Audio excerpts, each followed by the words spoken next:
pessoal, tudo bem? Professor Danuso de Ciências, estamos aqui retornando a mais um semestre, espero que todos estejam bem. Vamos começar o terceiro período, né? Uma reta final já para possamos concluir este ano letivo. O nosso conteúdo de hoje, nós vamos falar sobre a reprodução dos seres vivos, como os seres vivos se reproduzem, de qual forma existe essa reprodução, ok? Tipos de reprodução, né? Reprodução e hereditariedade. Originar descendências e transmitir as características hereditárias, né?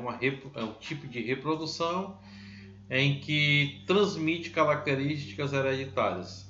Nós temos dois tipos de reprodução: a reprodução assexuada e a reprodução sexuada. Na reprodução assexuada ocorre com um único indivíduo, certo?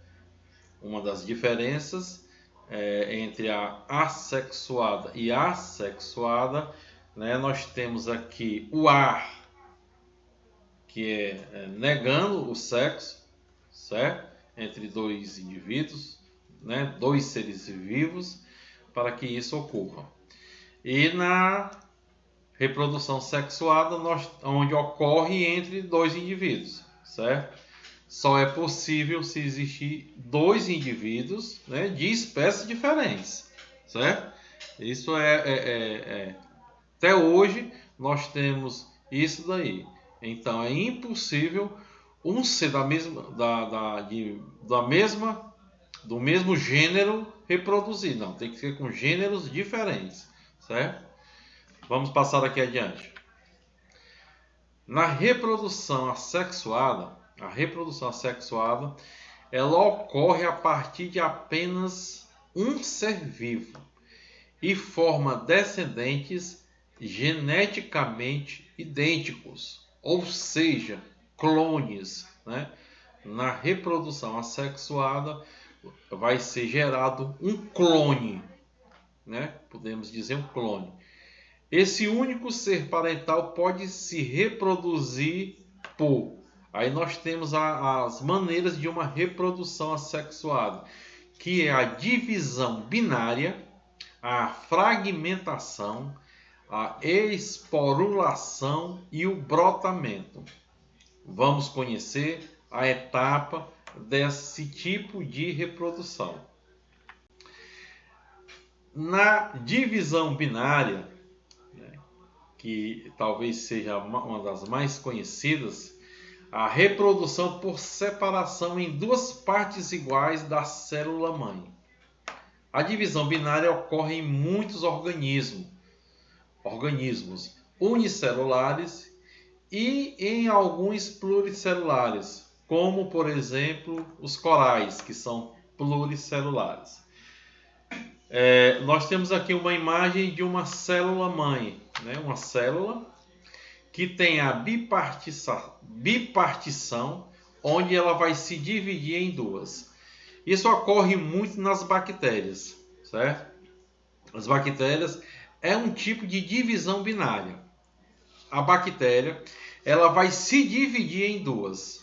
Quando ela se divide em duas, ela já está dando origem a mais de duas novas células. É por isso que pessoas que contraem doenças por bactérias, elas têm uma fácil reprodução, porque a cada uma bactéria ela vai se dividindo em duas. E nós temos milhões e milhões de bactérias no nosso organismo, certo? Cada bactéria dessa adquirida, uma vai ser dividida em duas. Então, um exemplo de uma divisão binária, nós podemos dizer que são as bactérias, ok? A divisão fragmentada. Na divisão fragmentada, a fragmentação é o processo de reprodução assexuada em que o indivíduo se divide em duas partes. E se ambas as partes forem grandes o suficiente, cada uma delas se regenerar, originando um novo indivíduo. Vamos ser mais claros, vamos ser mais objetivos, certo? Um tipo de divisão fragmentada, nós temos aqui um equinoderme, que é a estrela do mar, né? É um indivíduo progenitor. Vamos supor em que um pedaço, um fragmento dela já vai dar origem a uma nova estrela do mar. Vamos supor que ela quebre ao meio. Quando ela quebra ao meio, a parte que foi dividida ela vai se regenerar, ela vai dar continuidade, ela vai ter uma regeneração. Então, o tipo de divisão fragmentada, um exemplo bem lógico, é a estrela do mar. Ok? Vamos agora conhecer a reprodução sexuada, certo? Nós temos aqui uma imagem dos símbolos masculino e feminino, e nós temos aqui o óvulo e o espermatozoide quando os dois se encontram. Na reprodução sexuada, consiste basicamente na formação de células reprodutoras especializadas, chamadas de gametas. Temos o gameta masculino e o gameta feminino, que se unirão em um processo chamado de fecundação. O gameta masculino, quando ele tem um encontro com o gameta feminino, isso aí acontece a fecundação. A formação de uma célula ovo ou um zigoto, né? Uma célula, ao encontro dos dois na fecundação, forma-se uma célula ovo ou mesmo zigoto. Se você vê esse nome, célula ovo ou zigoto, é a mesma coisa, que é o precursor de um novo ser com a mistura de material genético masculino e material genético feminino. Unindo, consegue fazer um material genético único, uma nova vida já começa a nascer. Entendido? Nós temos aqui a reprodução dos animais.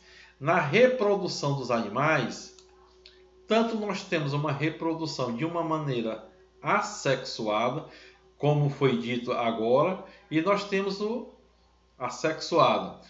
Os animais realizam reprodução sexuada e assexuada. Por exemplo, né, a estrela do mar é um animal, a estrela do mar é considerado um animal equinoderme que se reproduz por fragmentação, que esse processo é um processo assexuado. É a fragmentação, ela se divide, ela quebra. Nessa quebra, ela consegue se reconstituir, certo? Então, na reprodução dos animais, nós temos de maneira assexuada, que é um exemplo, a estrela do mar, e na reprodução sexuada, aqui nós temos aqui, que é a reprodução através que os espermatozoides, que são as células sexuais macho, que são as células sexuais dos homens, que são liberados dos seus órgãos genitais ou copuladores para o interior do corpo da fêmea, ok? Que seja bem entendido, né? É o encontro do espermatozoide com o óvulo, ok? E nós temos aqui a reprodução das plantas, né? As plantas elas podem realizar reprodução sexuada e assexuada. Por exemplo, nas pteridófitas, a reprodução assexuada ocorre por brotamento, certo? Nós temos aqui uma imagem de uma planta que nasce aqui um broto, né? Uma nova planta, uma nova raiz, uma nova planta, que ela consegue se dividir. Um exemplo lógico são aquelas as samambaias, né? Que elas conseguem pegar pela gaia, chama-se o broto, que chama-se o brotamento. E da maneira sexuada, as flores, presentes no grupo das angiospermas, que elas são responsáveis pela reprodução sexuada, certo? Nós temos o gineceu, que praticamente podemos dizer que é o órgão genital das plantas, feminino, e o androceu, ou estame, que é o considerado o órgão genital masculino das flores, ok? E por último aqui nós temos muito conhecida a reprodução do vírus, né? Muito falado nesses últimos tempos sobre os vírus, como eles se reproduzem. Mas professor, me diga uma coisa, os vírus ele tem vida? Não, a partir do momento o vírus ele é ele ainda fora do organismo, fora da célula, ele não tem vida, certo? Então como é que ele se reproduz? Vamos lá. Os vírus, para se reproduzirem, precisam se instalar em uma célula para utilizar seus recursos. Por isso são parasitas intracelulares, obrigatórios. Vamos lá explicar. O vírus ele só vai ganhar vida a partir do momento em que ele entra numa célula, ok? Ele só vai ganhar vida, só vai ganhar poder de contaminação, de reprodução a partir do momento em que ele entra numa célula. Então ele é um parasita intracelular. Ele só vai ter vida a partir do momento que ele entra na célula. Ok, pessoal? Ficamos por aqui. Agradecemos a todos e até a nossa próxima aula. Ok?